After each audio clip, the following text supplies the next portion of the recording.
مساء النور عادل، تحيه ليك، تحيه للاولاد الكل في البلاتو، تحيه للناس تسمع فينا تابع فينا على قناه الحوار التونسي. في ظروف المباشر كما قاعد تشوف عادل انقطاع التيار الكهربائي الان في الملعب الاولمبي مولاي عبد الله في الرباط. مشاكل بالجمله قبل انطلاق المباراه تدور في اجواء ممطره جدا، امطار غزيره وغزيره جدا في ملعب المباراه. الملعب زاد كيف خلينا نحكي لكم عليه بسرعه. عادل ملعب صغير معناتها ما فيش ضغط، تدخل من الشارع تلقى روح طول في الجرادان، حتى باش تلقى بلاصه يتخبى فيها الجماهير ماهيش موجوده. كيف بالنسبه للصحفيين بون لا سال دو كونفيرونس كما تراو الضوء مخصوص علينا ونخدموا بطرق نتاعنا الشخصيه اللي قاعدين نحاولوا نتعاملوا معها. الحضور الجماهيري منذ قليل. يعني حمزه انت الان، حمزه بعد اذنك، انت الان في المركز الصحفي في ملعب المباراه.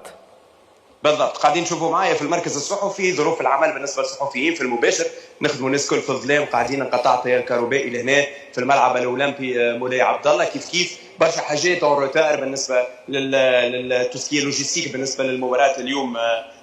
عادل اللي خلتنا بتتر حتى في ظروف العمل بتتر برشا صحفيين ما همش يخدموا في ظروف طيبه ولا مرتاحين. ما نحكيلكش على مشاكل لوجستيه اللي بدات كان اليوم في المغرب من تنقلات الصحفيين وغيره، من برشا حاجات قاعد يتعرض لها الطواقم الاعلاميه اللي في العمل في المغرب. نفس الشيء بالنسبه للجماهير. الجماهير مع تجربه التذاكر اللي موجوده كان على الابليكاسيون ولا الموقع افكون تيكت قاعد يعمل في برشا مشاكل، يخلق برشا مشاكل جماهيرنا اللي يلقاو رواحهم مثلا كي يقص تيكي ويلقى فيها بلوكاج ما يلقاش مع شكون باش يتواصل، يقولوا له كلم السيبور على الابليكاسيون. ما فماش دي فونت بيي هنا في دي كيشي في الملاعب. مثلا الناس اللي جات وما عندهاش لي تيكي ولا صايره مشكل مع الابليكاسيون تاعها ما تنجمش تدخل للمباراه. صعوبات كبيره قاعدين يتعرضوا لها اليوم الناس بتتر الجماهير والا حتى الصحفيين اليوم في التعامل في كاس افريقيا. على كل هذا كل ان شاء الله ما يمنعش اليوم باش ننتصروا وتكون مباراه كبيره بالنسبه للمنتخب الوطني التونسي. كنت نسمع فيكم تحكيوا على التشكيله، خلينا ناكدوا التشكيله اللي باش يكون فيها ايمن دحمان في حراسه المرمى، باش يكون يان فاليري على المدافع ايمن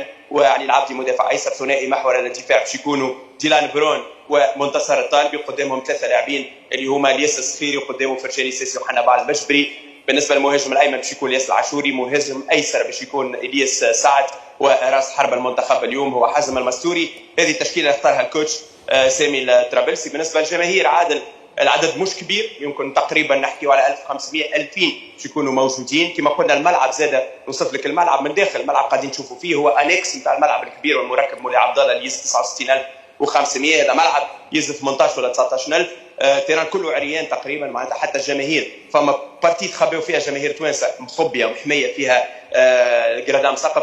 بقيه الملعب الكل عريان، على ذاك ماناش نشوفوا عدد كبير نتاع الجماهير حاضره. بالنسبه للتوانسه كيف كما قلت برشا دي ديفيكولتي لقاوها على المواقع باش يقطعوا التذاكر، وشفت برشا ناس